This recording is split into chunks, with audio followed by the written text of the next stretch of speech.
नमस्कार, मैं हूं अमीश देवगन। नमस्कार, मैं रविश कुमार। सरकारों को जनता का दुख बहुत दिनों तक दिखाई नहीं देता। 40-45 दिन कम नहीं होते हैं सरकार के पास फीडबैक पहुंचने के। जिन लोगों को समय रहते देखना चाहिए था कि मजदूर पैदल चलने के लिए क्यों मजबूर हो रहे हैं, वो चुप रहे। उन्होंने कुछ नहीं किया। 16 मजदूर कटकर मर गए। ये हादसा सिर्फ मजदूरों के साथ नहीं हुआ है, उस समाज के साथ भी हुआ है जो अपने आसपास के झूठ के सहारे जीने लगा है। वो देख रहा था टीवी के जरिए कि मजदूर कई दिनों से पैदल चलने के लिए मजबूर हैं, मगर उसे अपनी बोरियत का ख्याल था, क्योंकि उसे टीवी पर एक्साइटमेंट पैदा करने वाली डिबेट का चस्का लगा हुआ है। और आप देख रहे हैं देश का सबसे लोकप्रिय डिबेट शो आर पार। शुक्रवार को इसी शो के दौरान मुझे धमकी दी गई, क्योंकि इस देश के एक तबके को मेरी बेबाकी चुभती है, ये लिबरल तबका है। तो इन लोगों को मैं ये दो टूक संदेश देना चाहता हूं, ना अमीश देवगन का तेवर बदलेगा और ना आर पार का अंदाज बदलेगा। हम ना डरे हैं ना डरेंगे, बेबाक बोलते रहे हैं, बेबाक बोलते रहेंगे। जिसको जो करना है कर ले, हम वही खड़े हैं, वही खड़े रहेंगे। तो ये रेलवे ट्रैक पे चल रहे हैं, रेलवे ट्रैक पे चलने का कारण क्या है? सड़क से क्यों नहीं जा रहे हैं? सर हम लोग को जाने नहीं मिल रहा है, बहुत रुकावट है, पुलिस जाने नहीं दे रहा है। हम लोग पुलिस वाले जो है ना हम लोगों पर डंडे बरसा रहे हैं। सड़क पे चल रहे पुलिस वाले डंडे बरसा रहे हैं। जी, वो ये नहीं पूछ रहे हैं कि तुम लोग क्या खाए नहीं खाए, वो पूछ नहीं रहे हैं, सिर्फ डंडे मार रहे हैं। कम से कम ये भी तो पूछने चाहिए, कम से कम तुम लोग खाया या पिया नहीं, तुम लोगों को मतलब जिसे ठेकेदार पैसे नहीं दे रहा है, मतलब पुलिस वाला खाने के लिए नहीं दे रहा है, ये सब पूछने के बजाय उसने डंडे मारने चालू कर दिए। तो हम लोग क्या करेंगे सर? गरीब आदमी हम लोग को अब रहने के सिवा जब मजदूरी कर नहीं सकते यहाँ, जब गाड़ी भी बंद रहेगा तो हम लोग तो घर जाना पड़ेगा। क्यों आप लोग रुक नहीं रहे हैं और क्या करेंगे? हम लोग के पास इतना बड़ा मजबूरी आ गया है, ना खाने का उपाय चल रहा है, ना रहने का साधन है। खाली बोल रहा है स्पेशल ट्रेन भेजेगा, स्पेशल ट्रेन भेजेगा, बस भेजेगा, लेकिन अभी तक कुछ नहीं भेजा। ऐसा ही राह देखते देखते 2-2 महीना बिता दिया। ये देख तो लास्ट में मजबूरन हम लोग को ये कदम उठाना पड़ा। यही नहीं, आज भी उसी महाराष्ट्र में रेल की पटरियों पर अनगिनत मजदूर पैदल चल रहे हैं। ये वीडियो 8 मई की सुबह की है। इस वक्त ये जिंदा हैं। क्या इनके लिए कोई ट्वीट है? हमारी संवेदनाएं मरने के बाद के लिए ही क्यों होती हैं? क्योंकि आज सेना ने रियाज नायकू नाम के खूंखार आतंकी को निपटा दिया है, रौंद दिया है, मार दिया है। आज इसी पर होगी देश की सबसे बड़ी बहस। आतंक के वायरस पर, रियाज नायकू पर भारत की स्ट्राइक, यानी सेना की स्ट्राइक आज हम सब भारतवासियों के लिए, जो भी देशभक्त है उसके लिए सर ऊंचा करने का दिन है। इसीलिए मैंने बोला आज का आर पार ऐतिहासिक होगा। और यही नहीं, पैदल चलने वाले मजदूरों के साथ अच्छी खासी संख्या में गर्भवती महिलाएं भी हैं, जो किसी तरह अपने आप को संभाले हुए मीलों सैकड़ों किलोमीटर दिन रात पैदल चलने के लिए मजबूर हैं, और वो पर्याप्त भोजन भी नहीं खा पा रही हैं। तो सोचिए उनके शरीर पर कितना प्रतिकूल असर पड़ रहा होगा। उनके साथ छोटे छोटे बच्चे भी हैं, लेकिन इन गर्भवती महिलाओं के लिए एम्बुलेंस तक नहीं है हाईवे पर, ना ही ट्विटर पर कोई हैशटैग। ये सारी तस्वीरें टीवी पर कई दिनों से चल रही हैं, लेकिन आईटी सेल लगाकर देखने वालों की निगाहों को 2 हिस्सों में बांटने का खेल अब पूरा हो चुका है। इसलिए देखने वालों को यह नहीं दिखता कि इस गर्भवती महिला की क्या हालत है। उसे यह दिखने लगा है कि यह तस्वीर कहीं सरकार विरोधी तो नहीं है। जिस जनता से सरकारें फलती फूलती हैं, उसी की तकलीफ सरकारों के विरोध में देखने की आदत मीडिया ने आपके भीतर बना दी है। भारत की शिकायत कर दी, यानी धोखा दे दिया। अब पहले देश के खिलाफ शिकायत की, फिर इसे जायज ठहराकर जख्म पर नमक छिड़का है। जिस थाली में खाया उसमें छेद करने वालों को सबक बेहद बेहद जरूरी है। और मैं उन सब लोगों को आगाह करना चाहता हूं जो देश विरोधी एजेंडा करते हैं, खबरदार, सावधान हो जाएं। खुला निमंत्रण है, आइए बहस करिए। अगर भागोगे तो कायर खिलाऊंगे। छोटे छोटे बच्चे लेकर वहाँ भी ज्यादा सरकार से ज्यादा परमिशन लो, वहाँ ज्यादा परमिशन लो। ऐसा करते करते हम पैदल चले आए, लेकिन कुछ व्यवस्था नहीं है। सरकार वोट के लिए आ जाते, क्यों आते हैं? हमारे व्यवस्था नहीं करते, तब झूठा बयान देता है उन लोग। कब आप लोग निकले थे? हम परसों निकले थे। खाया आपने? कुछ नहीं खाया सर, पैसा कौड़ी है नहीं है सर, क्या खाएंगे सर? पैसा कौड़ी कुछ नहीं है हमारे लिए। तो आप लोग के लिए तो स्पेशल ट्रेन चलाया जा रहा है। चला रहे थे सर, झूठे बोल रहे थे सर। तारीख बाई तारीख, उसमें तारीख बाई तारीख कैसे क्या करेंगे? आज कलेक्टर के पास MRO ऑफिस कहाँ जाओ? 1 महीना हम लोग बैठा सर, 40 दिन बैठा था। 40 दिन कुछ रोटी नहीं मिला सर हमको।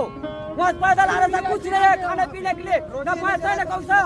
लेकिन हम क्या करें, गरीबी आदमी मर रहे हैं ना, बड़े आदमी लोग क्या करेंगे? रोड में जा रहे हैं, आ रहे हैं, सिर्फ गरीबी आदमी घर में घुस रहे हैं कि गरीब आदमी ला रहे हैं क्या संक्रमित को? इसको एक तरफ कोरोना के साथ जंग चल रही है, तो दूसरी ओर कांग्रेस ने मोदी सरकार के खिलाफ सियासी मोर्चा खोल दिया है। पहले मैदान में सोनिया गांधी उतरी और कहा कि मोदी सरकार को मजदूरों की कोई गौर फिक्र नहीं है। इसलिए हमारा सवाल है, क्या सियासत से भाग जाएगा कोरोना? इसी पर होगी देश की सबसे बड़ी बहस। आर पार और दूसरी तरफ बीजेपी ने राहुल गांधी पे कड़ा वार किया है। यह भी इस समय की ब्रेकिंग स्टोरी है। लेकिन जो मजदूर निकले हैं उनके क्वारंटीन के लिए जो व्यवस्थाएं बनाई गई हैं वो तो कई जगह मीडिया को कवर करने नहीं दिया जा रहा है और मीडिया कवर कर भी नहीं रहा है, वरना आप टीवी के सामने बैठकर वो तमाम दृश्य देख भी नहीं पाते। तो इतना अंतर करने की क्या जरूरत है? एक और प्रक्रिया के नाम पर अंतर का निर्माण किया गया, रजिस्ट्रेशन। विदेश में रहने वाले लोग ऑनलाइन रजिस्ट्रेशन कर सकते हैं, लेकिन मजदूरों को अगर आप मजबूर करें कि जाने से पहले ऑनलाइन रजिस्ट्रेशन करेंगे और उसमें से आपका चुनाव होगा, फोन पर SMS आएगा, तो सोचिए उनके लिए यह प्रक्रिया कितनी जटिल और भयावह, जिनके पास स्मार्टफोन तक नहीं। आप अब ये फॉर्म जो है उसको आप टाइप करा के लो इंग्लिश में, क्योंकि हर राज्य को समझ में आना चाहिए ना क्या लिखा है उस पर। तो इसीलिए इंग्लिश में उसको टाइप करके लेके आओ। तो आप उसका पेन ड्राइव भी ला सकते हो, पेन ड्राइव नहीं ला पा रहे हो तो ईमेल ID ले लो पुलिस स्टेशन का, उस पर ईमेल कर दो। हमने मान लिया है कि सारा भारत ट्विटर के टाइमलाइन पर ही मुफ्तखोरी कर रहा है या व्हाट्सएप में खोया हुआ है, लेकिन जिनके पास स्मार्टफोन नहीं है उन तक आप किस तरह से सूचनाएं पहुंचाएंगे, वो भी आज के जमाने में इस पर विचार किया जाना चाहिए। आप सोचिए, जिस तरह से लोगों को प्रताड़ित करते हैं, अपने लोगों को खाना नहीं पहुंचा पाते, इलाज नहीं करा पाते, ये जो नीति पाकिस्तान की है, सर्जिकल स्ट्राइक और एयर स्ट्राइक की मार से पाकिस्तान पस्त हो चुका है और अब पाकिस्तान पर सबसे बड़ा और कड़ा प्रहार होने जा रहा है। खत्म हुई कश्मीर की लड़ाई, अब POK पर करो चढ़ाई, क्योंकि प्रधानमंत्री मोदी कह चुके हैं ये नया भारत है जो किसी को छोड़ता नहीं, लेकिन अगर कोई भारत को छेड़े तो उसे छोड़ता भी नहीं है। ये है नया भारत। तालाबंदी के बाद कई तरह से जिंदगियां बदली हैं। हमें कुछ कहानियां मालूम हैं, लेकिन बहुत नहीं मालूम। हम ये सुन पा रहे हैं कि लघु व मध्यम स्तर के जो कारोबारी हैं वो अप्रैल महीने में सैलरी नहीं देंगे और बताते हैं कि ये संख्या 12 करोड़ लोगों की। अब आप अंदाजा कीजिए कि 12 करोड़ लोगों के खाते में अगर अप्रैल की सैलरी नहीं पहुंची तो उन पर क्या बीतेगी मानसिक तौर पर। जो लोग कल तक रेस्तरां चलाते थे, 10-12 लोगों को रोजगार देते थे, आज वो खुद सब्जी बेचने लगे हैं। उनका रेस्तरां, उनका होटल बंद हो गया है। 2000-2500 रुपए की सब्जी लाओ भी तो 4 दिन में बिकती, उसमें पता ही नहीं चलता है। फिर घर भी तो चलाना है, चावल दाल आटा रोटी, और सरकार की तरफ से कोई मदद भी नहीं मिली इस लॉकडाउन में। कुछ हम लोग गरीब लोग के लिए सोचता, कोई पैसा कुछ भी नहीं, राशन भी नहीं। 22 तारीख से ना स्टेट का है ना सेंट्रल का है, कोई किसी को नहीं दिखा, ना काउंसिलर है ना MLA है ना MP है, किसी को नहीं दिखाई दे रहा। मेरे को समझ में नहीं आ रहा ये प्रशासनिक में है किस लिए है।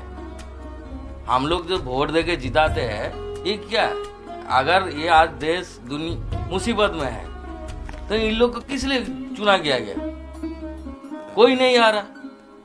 अरे कम से कम आके तो मिल लीजिए, जो क्या मुसीबत है, क्या नहीं है, खाना मिल रहा है, क्या नहीं मिल रहा है।